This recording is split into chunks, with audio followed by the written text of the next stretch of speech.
Genuine নাম একটাও নাম বাদ যাবে না কেন উনি বলছেন? আচ্ছা, মুখ্যমন্ত্রী dead, permanent left, no trace, shifted, double entry নাম যদি বাদ যায়, তাহলে পুকুর বোঝাও বাড়ি বানাও কমিটি কী করবে? হ্যাঁ, প্লট আমাদের ভিত্তি, ফ্ল্যাট আমাদের ভবিষ্যৎ, এই বাহিনী কী করবে? প্রক্সি দেবে কী করে? দ্বিজেনবাবুরা ভোট দেবে কী করে? আমি তো বলছি সুমনদা, আমি আগেও বলেছি, বাংলা আর বিহারকে এক করলে চলবে না। বিহারে অন্যরকম সিচুয়েশন, বাংলায় অন্যরকম সিচুয়েশন। আমি বলছি ডেড ভোটার সুমনদা, শুধু কলকাতা জেলায় 4,000 বুথে 22,000 ডেড ভোটার, 2,000 ভোটারের নামও বাদ যায়নি। ব্যাপক ডবল এন্ট্রি আছে। এসআইআর একটা সামগ্রিক প্রক্রিয়া।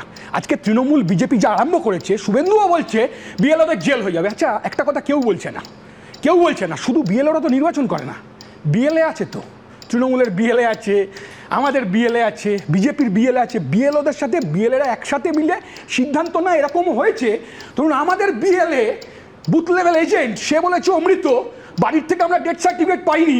তৃণমূলের বিএলএ বলছে না আমি জানি না, সে জানে কিন্তু মৃত। তৃণমূলের এজেন্ট সে বলছে না আমি তো জানি না, ডেথ সার্টিফিকেট যখন জমা দিচ্ছে না নাম বাদ দেওয়া যাবে না। ঠিক এইরকমভাবেই কিন্তু দ্বিজেনবাবুরা বারবার ভোট দিয়ে গেছে।